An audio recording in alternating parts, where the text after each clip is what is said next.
Classic Mexican rice in a rice cooker? I'll show you why it's great.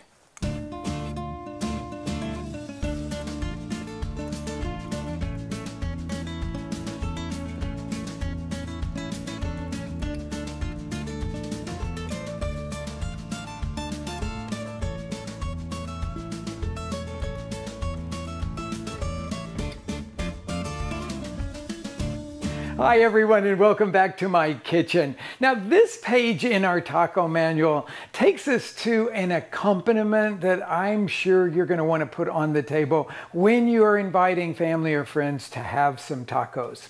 So this is classic Mexican red rice, and I love this stuff.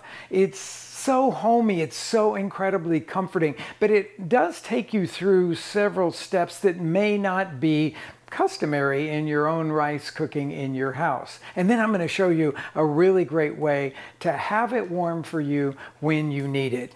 Stay tuned for that part of it here, but let's just start. I've got a pan here, and the size of the pan is kind of important in this. This is a 2 to 3 quart saucepan, and I've got it sitting here over medium heat. I'm going to coat the bottom of it heavily with neutral oil here.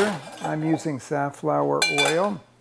And I've got rice that is going to go in here for a toasting process, okay? So I'm going to put that in there, and then we need to talk here about what this step does and what kind of rice I am using.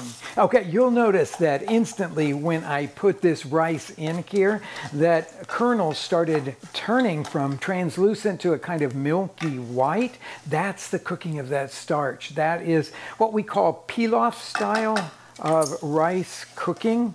And now let's talk about what kind of rice I'm using here.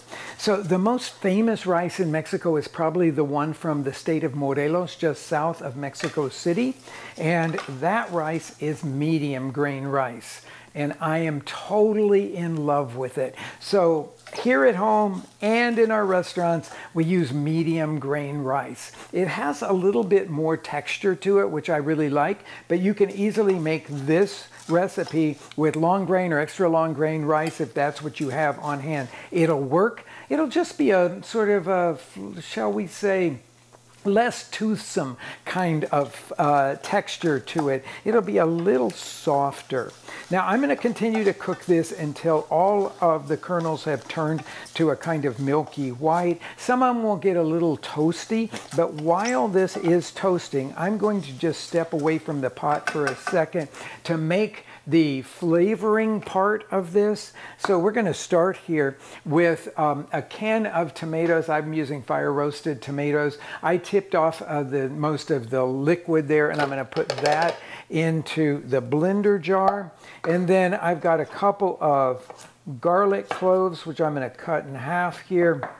I've got about 2 ounces of onion, about half of a large onion. I mean a quarter of a large onion, and I'm going to cut that into rough chop, throw that into the blender along with the garlic, and then we're going to make a puree out of the mixture here.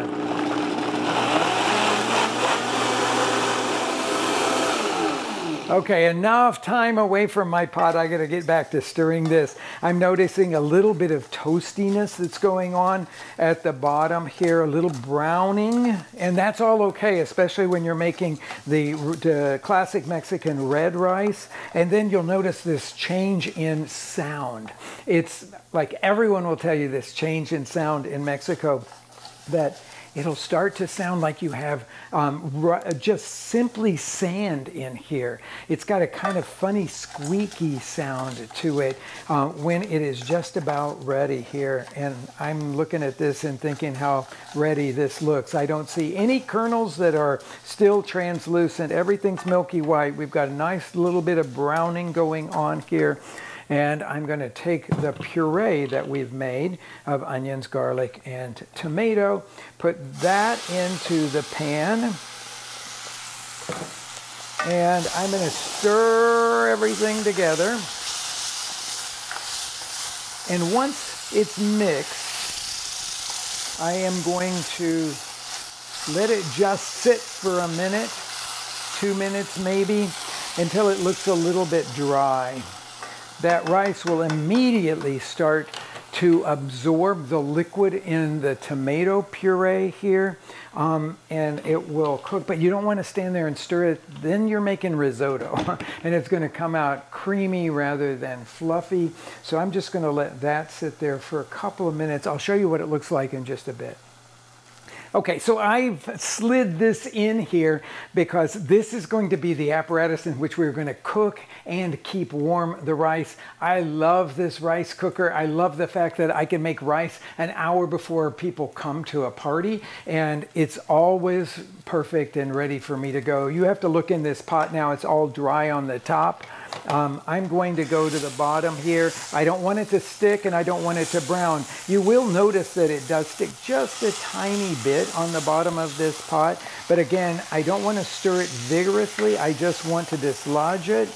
And now it is ready for us to add the liquid to it. So I've got some chicken broth here, and it's a measured amount. I know that in cooking rice in Mexico, a lot of people do it in an uncovered pot. I'm going to do this in a covered pot in the rice cooker over here, but I'm going to turn this up a little bit for it to come to a simmer. I'm going to put a measured amount of salt in here. The broth I was using doesn't have any salt in it, so I'm going to need to put a full teaspoon and a half of salt in there. And then we've got a couple more things. I like to do it with chilies in it, but I don't like to chop the chilies for it. I'm just going to cut them in half and put those into the pot now as it's coming to a simmer.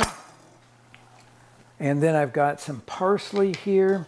I suppose you could use cilantro for this, but it's typical in Mexico that if you're going to add an herb to the rice pot, it's usually going to be parsley. And I'm just going to do that as a sort of fun and quick chop like I would cilantro, just bunching up the parsley at the top and then slicing down here, stems and all, since it's going to be cooking with the rice. I can just put the stems in there as well. Get rid of the bottom stems there. That'll go into the pot.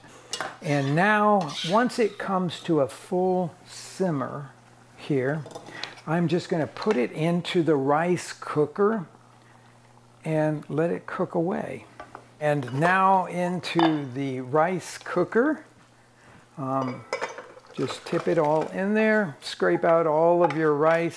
Rice is beginning to cook here, but it's going to finish in the rice cooker and then it'll hold for at least an hour after in a really nice state. So just make sure that you distribute the rice evenly.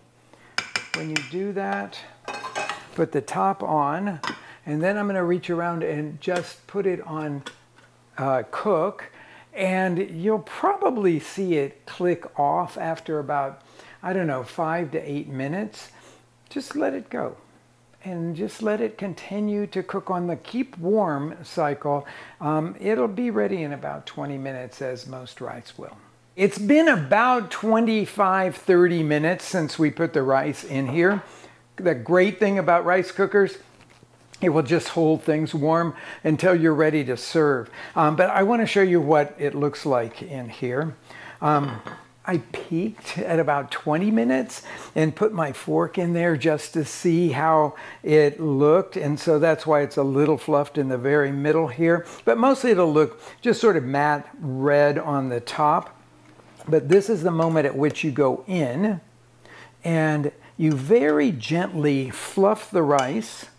I use a wide-tined fork for this, and that releases the steam and stops the cooking. You can take those chilies out or leave them in.